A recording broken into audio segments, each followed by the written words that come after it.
The Sterling Grand Hotel hadn't changed in 15 years.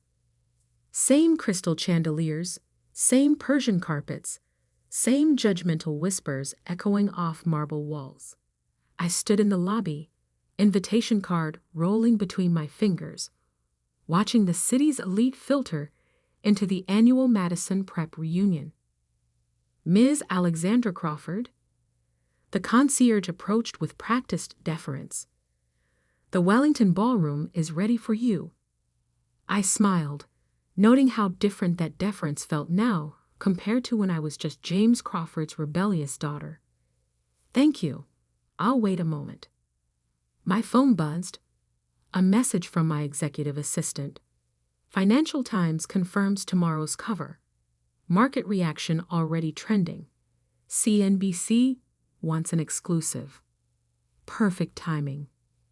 15 years ago, I'd walked these same floors in a borrowed dress, listening to my classmates brag about their family legacies and trust funds. The Crawford name meant something then. Old money, old connections, old expectations, until I broke them all. Oh my God, Alex. A shrill voice cut through my thoughts. You actually came.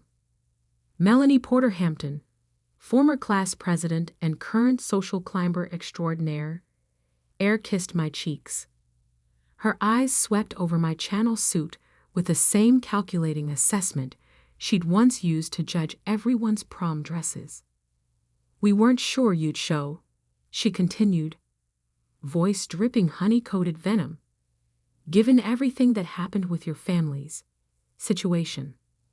Ah, yes, the situation. When I'd rejected my father's demands to join the family investment firm, choosing instead to start my own company. When I'd sold my trust fund shares to fund my first startup, causing a scandal that still echoed through country club corridors. I wouldn't miss it, I replied smoothly. How's Thomas's hedge fund doing? Her smile flickered. Everyone knew her husband's fund had lost half its value in the last quarter, just like they knew he'd been quietly begging for investors at every social event this season. Managing, she said tightly, but enough about us. How's what do you call it? That little online business. Before I could answer, more familiar faces approached. William Street Clare, whose father had cut me off from family investments when I went solo. Catherine Aldridge Ross, who told everyone I was having a mental breakdown when I sold my Upper East Side apartment to fund my second venture. Alex Crawford, back from exile. William's laugh carried across the marble floors. Still playing entrepreneur?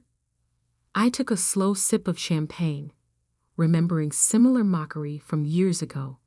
The difference was, this time I wasn't here to prove anything. I was here to reveal everything. How is that going? Catherine leaned in, perfume expensive and interest fake. We heard you were struggling?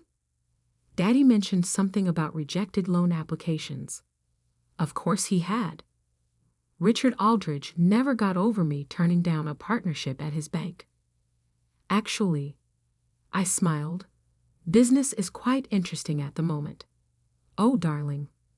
Melanie's voice carried just enough to draw attention from nearby groups. You don't have to pretend with us. We all know startups are risky. There's no shame in admitting defeat. I'm sure Daddy would take you back at Crawford Investment Group. The growing circle of onlookers barely concealed their smirks. This was what they'd come for, the chance to see the prodigal daughter humbled, crawling back to the fold. Speaking of Crawford Investment, William cut in. James finally sold it, didn't he? After the market crash? Such a shame.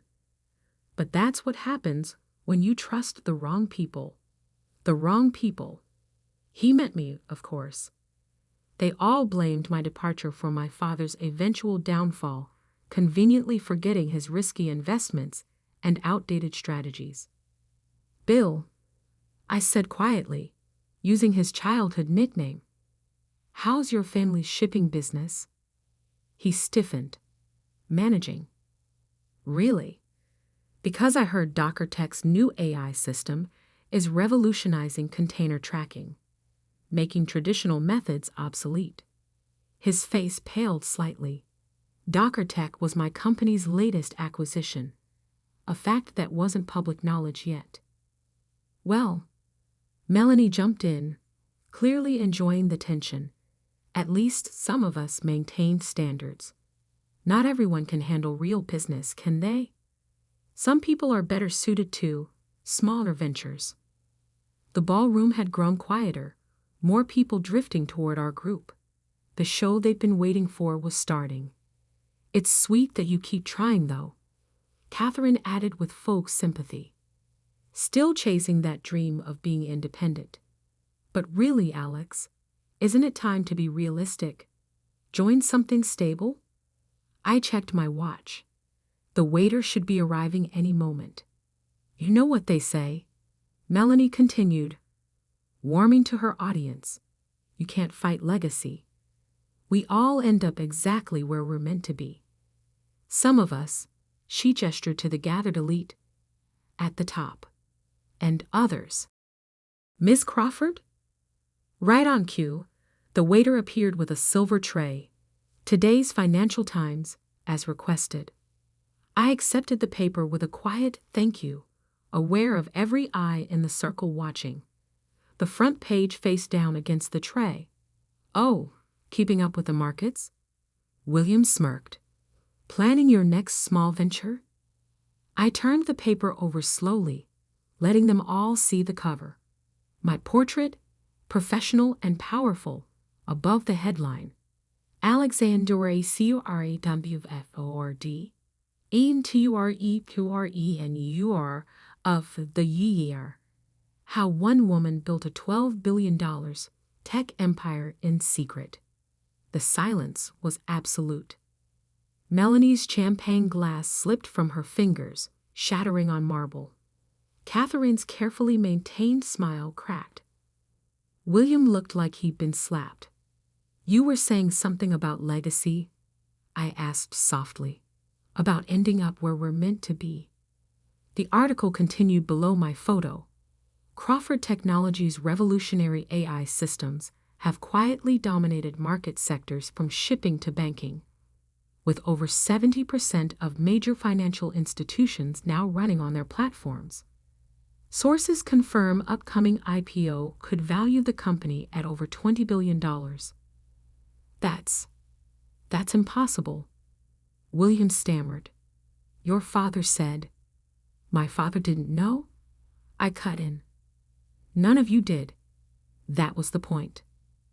I let them digest that as I pulled out my phone, pretending to check messages. Actually, I was recording their reactions.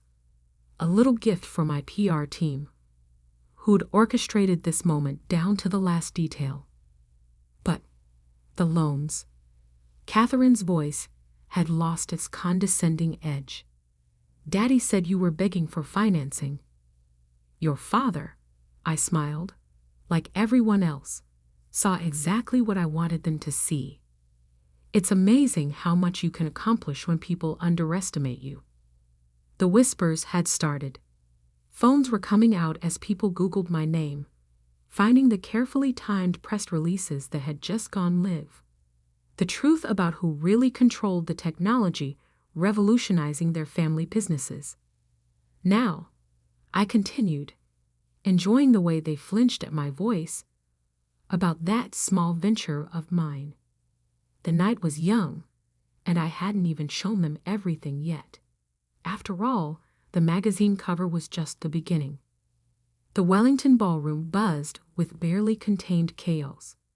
The same people who'd been smirking at my failure minutes ago were now frantically typing on their phones, discovering just how deep my success ran. DockerTech, mainframe systems, quantum finance. William muttered, scrolling through his phone. You own all of them. Technically, I replied, accepting a fresh glass of champagne. Crawford Technologies owns them, I just own Crawford Technologies. Catherine's husband, a junior partner at Goldman Sachs, pushed through the crowd. Alex, we should talk. Privately. About potential partnerships. Like the partnership your firm rejected last year. I smiled. When you said my proposal was amateur at best. He paled. That rejection had cost Goldman billions in potential revenues. Their competitors, who had signed with my company, were now dominating the AI-driven trading market. My phone buzzed again. A message from Marcus, my head of acquisitions. StreetClair shipping stock down 12% in after-hours trading. Investors connecting the dots about Docker Tech. Want me to proceed with the takeover? I typed back a quick hold. No need to crush William's family business tonight. That could wait until Monday. Alexandra. A familiar voice cut through the chaos. We need to talk. Richard Aldridge, Catherine's father and CEO of First Manhattan Bank, stood before me. The same man who'd laughed me out of his office 3 years ago when I'd approached him about modernizing their banking software. About what, Richard? About how First Manhattan's trading platform is now obsolete? Or about how your competitors are using my company's AI to outperform you 10 to 1? His face reddened. You deliberately missiled us. No, I corrected him calmly. I offered you a chance to be part of the future. You chose to see what you wanted to see. A failed socialite playing entrepreneur. That was your mistake, not my deception. Melanie, who'd been uncharacteristically quiet, suddenly found her voice. But your father, after the crash, you let everyone think. I let everyone think exactly what they assumed.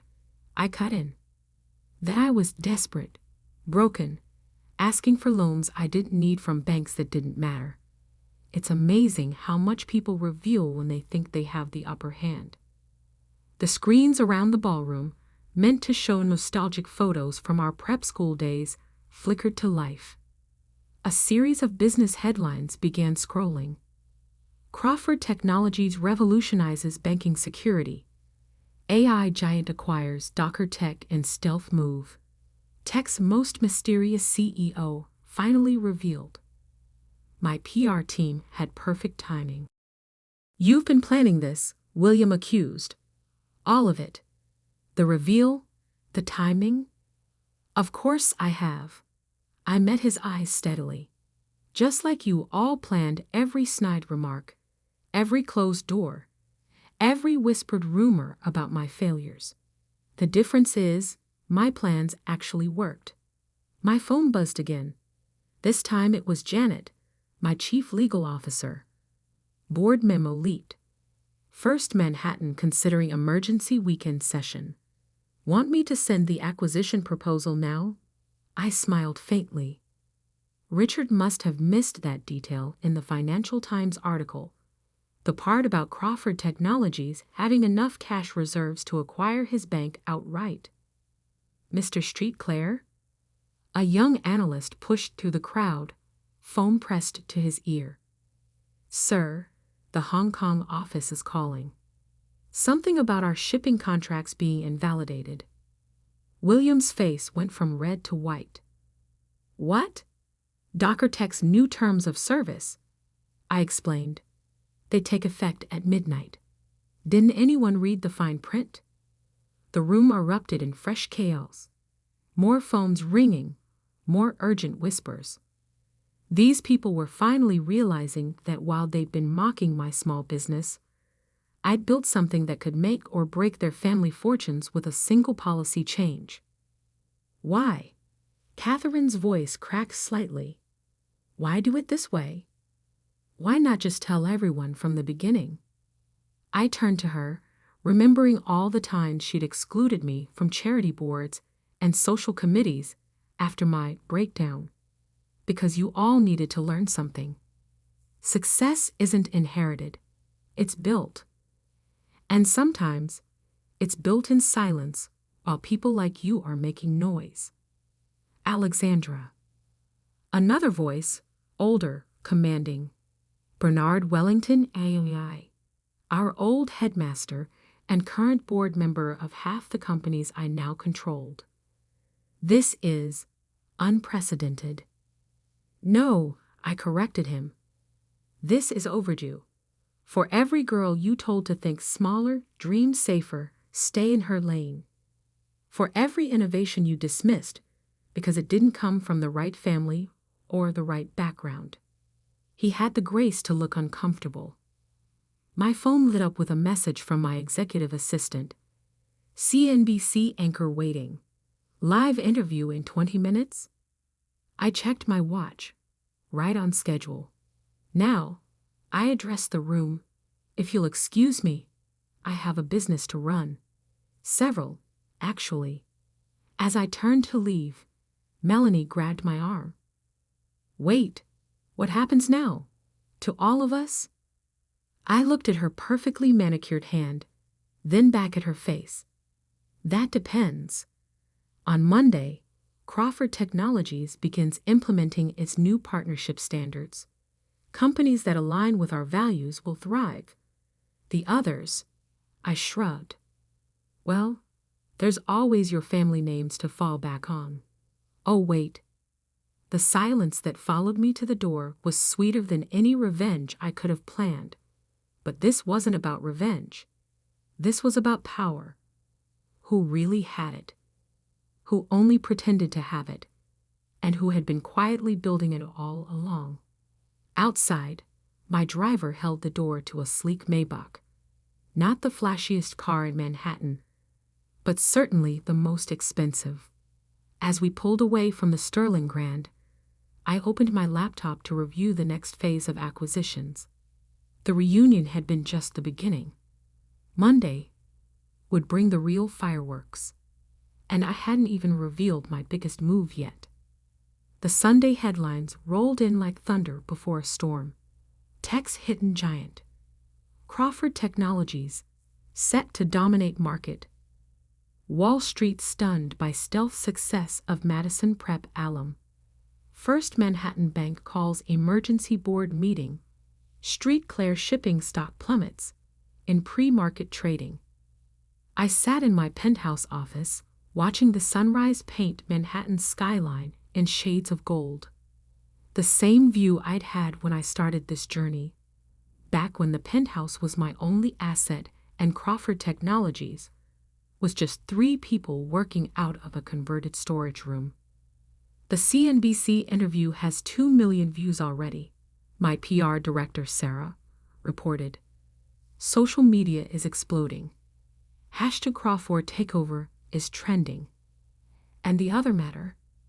She smiled. Your father's assistant called. He's demanding a meeting. Of course he was. James Crawford, the man who told me I was throwing away generations of legacy when I started my company, would be watching his carefully constructed world unravel. Schedule it, I said, for after the morning announcements. My phone buzzed. A message from Melanie. Alex, please. Thomas's fund is already down 30%. We can work something out.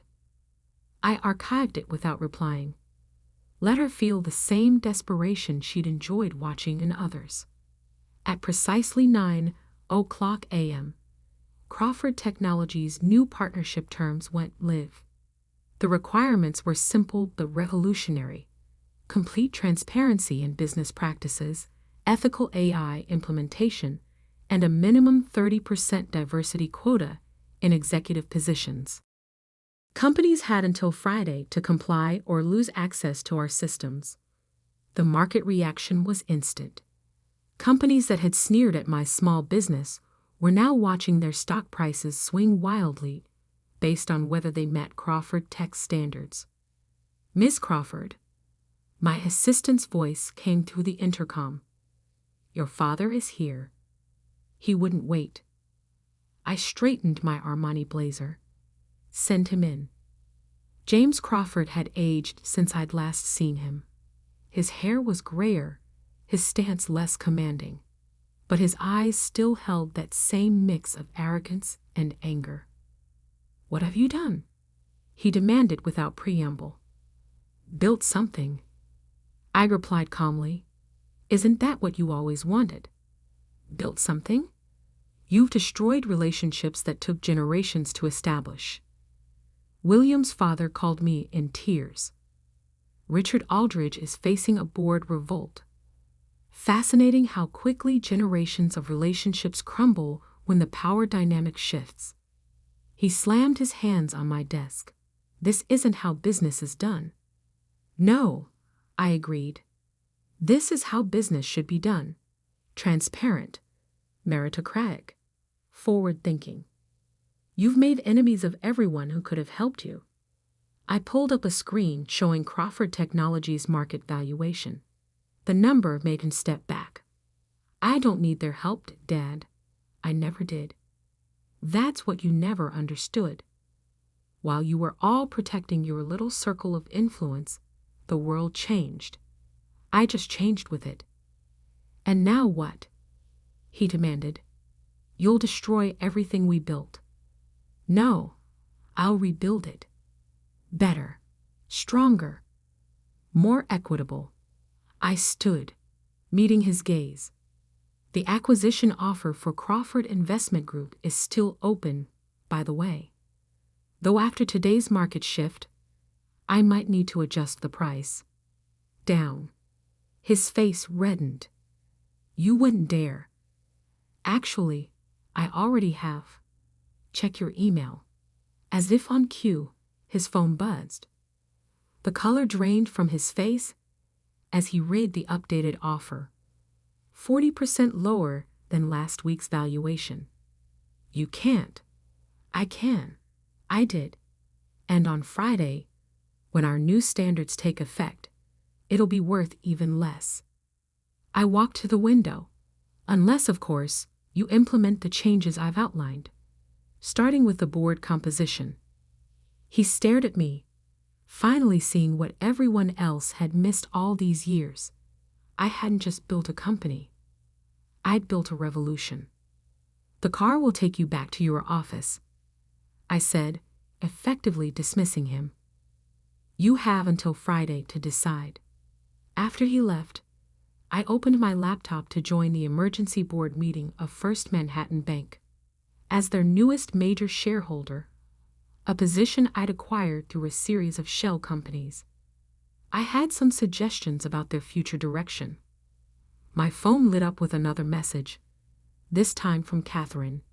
"Just heard about Mom's foundation. Please, we can explain." Ah, yes, the foundation. I'd almost forgotten about my team's audit of their charitable giving. The irregularities they'd found would make fascinating reading for the IRS. The afternoon brought a parade of former critics turned supplicants. William's father, begging to maintain their shipping contracts. Melanie's husband, offering inside information about competitor funds. Each one trying to save themselves from the tsunami they dismissed as a ripple. At 4:00 p.m., I had one last meeting. The Madison Prep Board of Trustees had requested an urgent discussion about their technology education program. Apparently, they'd heard about Crawford Technologies' new educational foundation, the one planning to fund tech scholarships for girls from underprivileged backgrounds. The same program they'd rejected when I'd proposed it 15 years ago. "Miss Crawford?" My assistant appeared. "The trustees are here, and there's something else." She handed me a tablet showing a live feed from the Sterling Grand. The reunion was supposed to continue through tomorrow, but the ballroom was empty. The elite who'd gathered to celebrate their status had scattered, too busy salvaging their empires to maintain social appearances. I smiled, remembering all the parties I'd been excluded from, all the whispers about the Crawford girl who'd lost her way. "Your next interview is in an hour," Sarah reminded me. "Bloomberg wants to discuss the IPO. Push it to tomorrow," I decided. Tonight, I have other plans. I took the elevator to the ground floor, nodding to the security team as I crossed the lobby. Outside, the evening was painting the city in shades of purple and gold. My driver opened the door to the Maybach. "Where to, Miss Crawford?" I gave him an address, one I hadn't visited in years. The small apartment where I'd started coding my first program, where I'd eaten ramen noodles while building the foundation of what would become Crawford Technologies. "Taking a trip down memory lane?" Sarah asked. "No," I smiled. "Picking up something for tomorrow's press conference." In my bag was the original business plan, written on cheap notebook paper, along with every rejection letter, every dismissive email, every condescending response I'd received. Tomorrow, they would become part of the Crawford Technologies Museum exhibit, a reminder that success doesn't always wear a familiar face. My phone buzzed one final time. A message from the Financial Times editor. Follow-up story confirmed. How Crawford Technologies is reshaping global business runs tomorrow. Front page again. I put the phone away, watching the city lights flicker to life. Somewhere out there, my former classmates were realizing that their world had changed forever. The social hierarchy they defended so fiercely had been rewritten. And I, the girl they'd written off as a failure, had done the rewriting. Success, I whispered to the city skyline, is the best revenge.